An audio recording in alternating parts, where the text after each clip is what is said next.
Hello guys and welcome back to my YouTube channel. So today ang pag-aaralan naman natin ay kung paano gagamitin ang OBS Studio para sa mga live streaming sa FB Live or sa YouTube Live. Or dito sa video na ito, nakafocus tayo sa FB Live streaming. So paano natin ipapakita yung output ng ating OBS doon sa live stream natin sa Facebook para yun yung nakikita ng mga viewers natin. So start tayo. So buksan natin yung OBS Studio natin. So make sure bago ka mag-start ng live stream mo sa Facebook ay naka-ready na lahat ng mga scenes na ipapalabas mo. Hindi pwede yung, syempre hindi naman pwede yung tsaka mag-edit kapag naka-live ka na. So dapat naka-ready na yan. So ang sample natin is yung ating camera. So punta tayo sa settings para simulan yung ating pag-stream. Punta muna tayo sa settings. Okay, punta tayo dito sa stream. Okay, so dito sa stream makikita mo meron dyang service, server and stream key. So dito sa service, dito mo pipiliin kung saan ka yung anong platform ang gagamitin mo para sa live streaming. Merong YouTube, ayan. So Twitter, okay. So piliin natin itong custom, no? Server and stream key, nakalagay na dyan yun sa akin, pero saan mo makukuha to? Kung tayo ay sa Facebook Live, ang Facebook Live ang magbibigay niyan sa'yo. So, puntahan natin ang Facebook. Punta tayo sa profile ko. Okay. So, start. Subukan natin mag Facebook Live. Gamit ang desktop. So, pag-click mo ng Facebook Live, dadalhin ka dito sa window na to. Okay? So, para makapag-live tayo gamit ang desktop dito sa Facebook, no? Gagamitin natin yung stream key. Use stream key para ma-connect natin yung ating output o yung camera ng OBS natin. Use stream key. Click natin 'yan. At dito sa section na to, makikita nyo itong live stream setup. Nandyan yung server URL and yung stream key. Itong server URL, ito yung ipe-paste natin dito sa settings sa OBS. So, tingnan natin.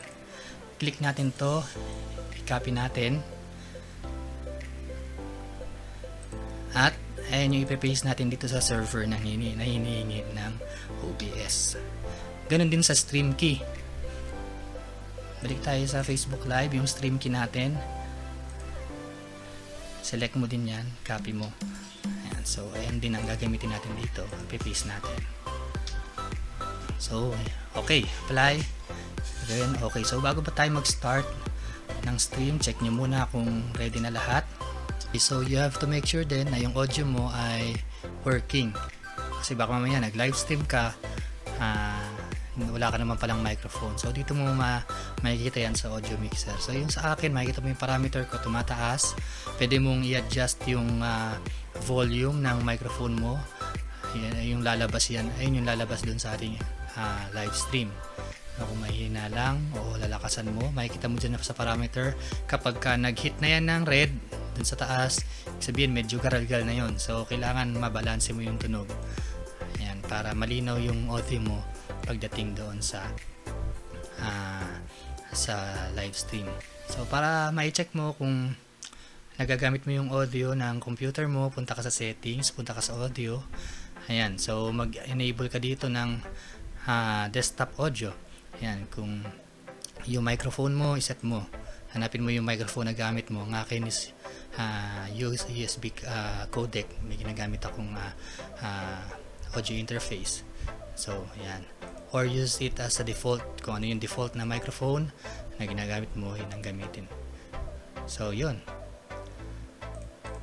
So, okay na tayo. Ayan, working yung audio natin. Pwede na natin start ang ating live stream. Pag-click mo ng start ng stream, start streaming dito sa OBS, start. Ayan, makikita mo sa baba, start na yung stream natin dito sa ayan, so ibig sabihin nag-start na yung stream natin. Balik tayo sa Facebook Live. So sa Facebook, pag ready na lahat, ayan, pwede ka nang mag-go live. So akin set ko muna sa private. yung live ko kasi yan, only me. Kasi baka mamaya makita nila yung ni-stream ko kung ano yung mga pinagsasabi ko, hindi nila maintindihan kung ano baka kung ano sabihin nila sa akin. So gawin nating private muna. So pwede na tayo mag live, go live.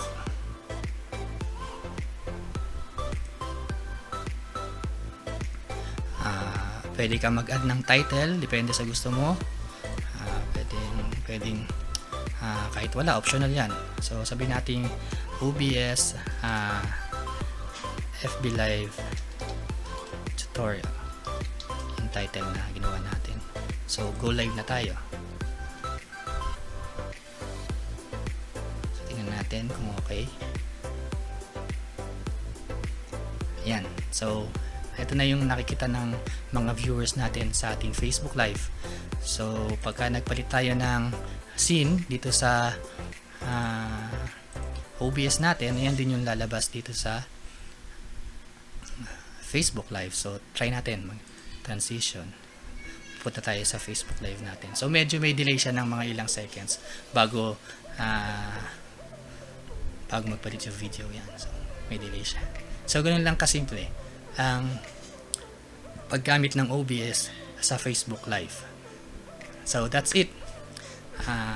Napakasimple niya lang matutunan at makakapag live stream ka na ng video mo. Pwede kang kumanta, mag-seminar, magturo sa Facebook gamit ang OBS. At kung may PowerPoint ka, maka-flash mo din yan. So yun, sana ay marami kayo natutunan sa tutorial na ito. For more updates sa mga panibago kong online tutorials o sa mga panibago kong video tutorials, please like and subscribe sa channel para updated kayo. Thank you for watching and God bless everyone.